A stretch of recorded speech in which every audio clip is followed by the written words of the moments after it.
Origen. La entrevista cognitiva fue desarrollada por Heinzelman y Fisher en el año 1984 con el fin de ser de gran ayuda para la policía u otros agentes sociales a la hora de entrevistar víctimas y testigos, llega con el propósito de subsanar las deficiencias de la psicología de testigos. Heinzelman y Fisher se centran en las variables del sistema, las cuales son aquellas que pueden controlarse específicamente en el interrogatorio de víctimas y testigos. Una vía que se intentó para suplir las deficiencias de la psicología de testigos en Estados Unidos fue la hipnosis, para obtener detalles sustanciales en casos graves, pero esta técnica no era aceptada por los juzgados, ya que la hipnosis puede manipular u ocultar información valiosa. En el año 1985, Heinzelman confronta la hipnosis y la entrevista cognitiva. 17 entrevistadores con al menos 40 horas de entrenamiento y amplia experiencia en hipnotizar a testigos, entrevistan a 89 estudiantes que han visto uno de 4 videos utilizados por la policía de Los Ángeles para entrenar a sus miembros. Los entrevistadores y los entrevistados son divididos en 3 grupos: los que serán entrevistados sin hipnosis según la rutina policial, quienes serán hipnotizados, y los que utilizarán la entrevista cognitiva. Los resultados muestran que la hipnosis y la entrevista cognitiva no se diferenciaron en cantidad de detalles sostenidos, ni en el número de errores, ni en detalles básicos, mientras que ambas funcionaron significativamente mejor que la entrevista policial habitual. Heinzelman llega a la conclusión de que parece razonable indicar de que la entrevista hipnótica tiene poco que ofrecer, mientras que la entrevista cognitiva parece obtener resultados tan buenos o mejores que la entrevista bajo hipnosis. Fundamentos teóricos y componentes de la entrevista cognitiva. Fisher y Heinzelman recurren a la psicología de la memoria, seleccionando sus mejores abordajes para rescatar los recuerdos atesorados durante las fases de observación y retención, reconociendo la existencia de 2 teorías bien probadas. Principio de descodificación específica de Tubing y Thompson. Cada recuerdo está conexo a una señal exterior con la que se solapa. Quien logre descubrir esa señal tiene una probabilidad alta de recuperar el recuerdo almacenado. Componente múltiple del trazo de la memoria. Bower. No existe una única manera de recuperar los recuerdos, sino muchas. La memoria tiene muchos cubículos o muchas telas de araña. Cada recuerdo tiene su llave o su hilo conductor. Es preciso recorrer el entramado o probar muchas llaves para toparse con los recuerdos o rescatarlos. Asentándose en estos 2 principios, Heinzelman, Fisher y sus colaboradores idearon las siguientes 4 técnicas. Restablecer el contexto.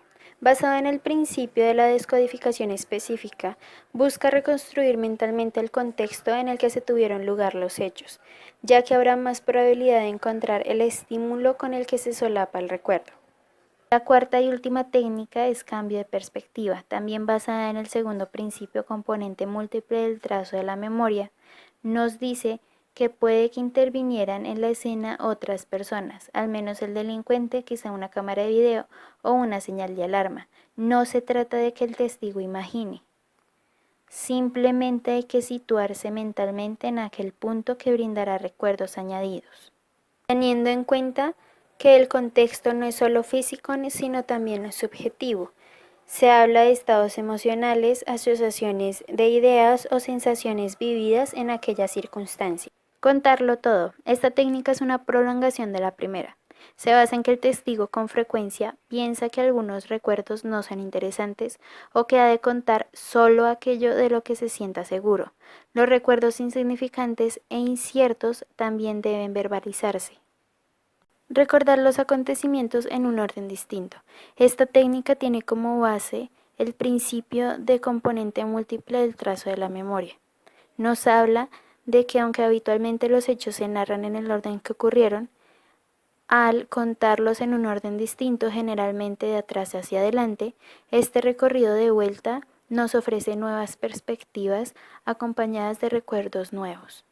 La cuarta y última técnica es cambio de perspectiva, también basada en el segundo principio componente múltiple del trazo de la memoria. Nos dice que puede que intervinieran en la escena otras personas, al menos el delincuente, quizá una cámara de video o una señal de alarma. No se trata de que el testigo imagine. Simplemente hay que situarse mentalmente en aquel punto que brindará recuerdos añadidos.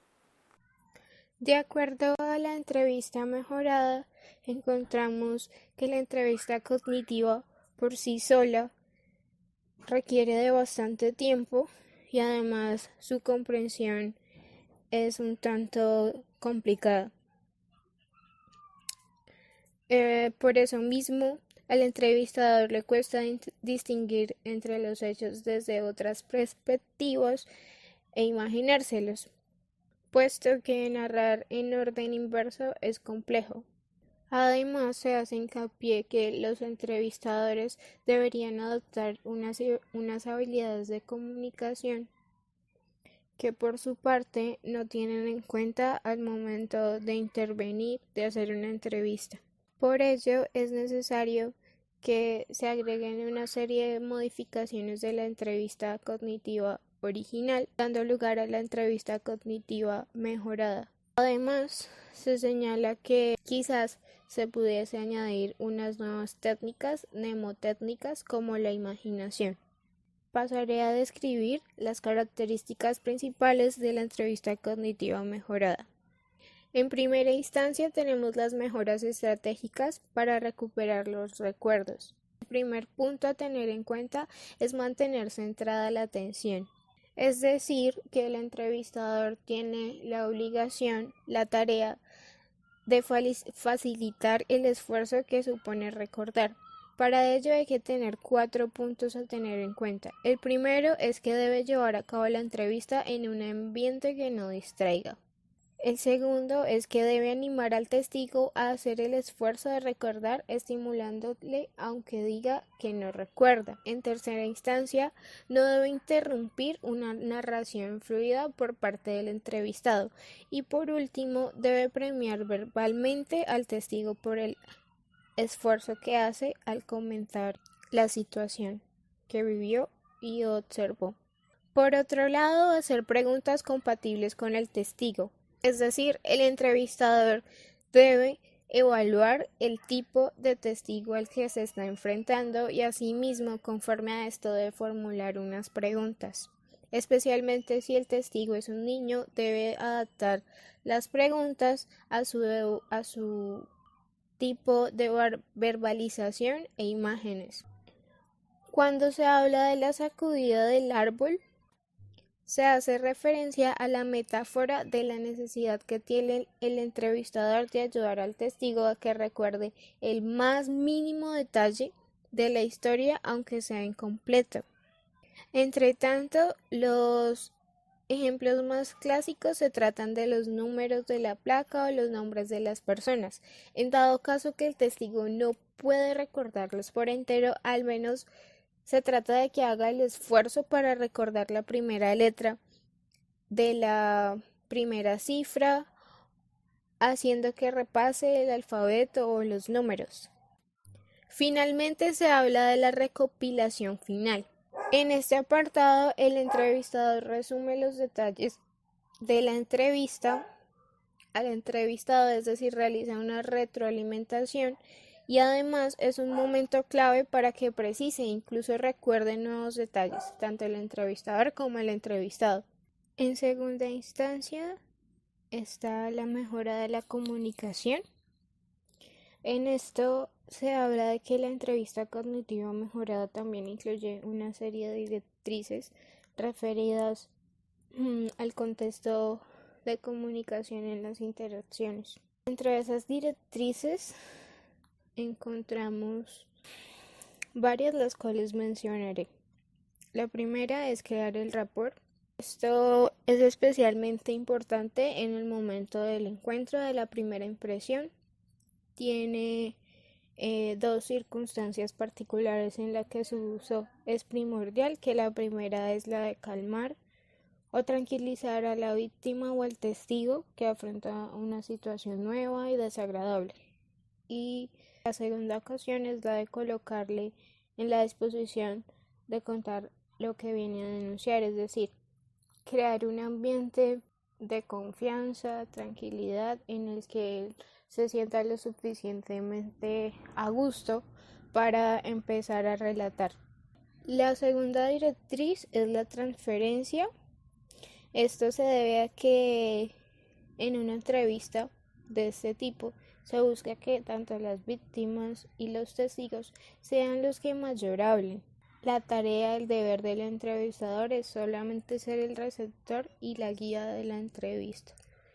La tercera directriz es cuidar la comunicación no verbal. En algunas ocasiones, los entrevistadores se fijan tanto en la realización de las preguntas y a su vez de la respuesta en un tono muy personal, muy subjetivo, y esto hay que cuidarlo respecto a los gestos que se hagan mientras se ejecute la entrevista, puesto que esto puede indisponer al entrevistado y entorpecer la fluidez de la entrevista y de los comentarios que él haga. Por otro lado, está la directriz de ayudar al testigo en el esfuerzo de recordar. En esto se hace referencia a que se deben respetar los silencios del entrevistado. Hay que mantenerlos sin hacer una nueva pregunta, puesto que el entrevistador en algunas circunstancias se halla incómodo con los silencios y empieza a rellenar la entrevista, tiende a rellenarlos, interrumpiéndolos con otras preguntas. Esto lo que hace pues es incomodar al entrevistado y de alguna manera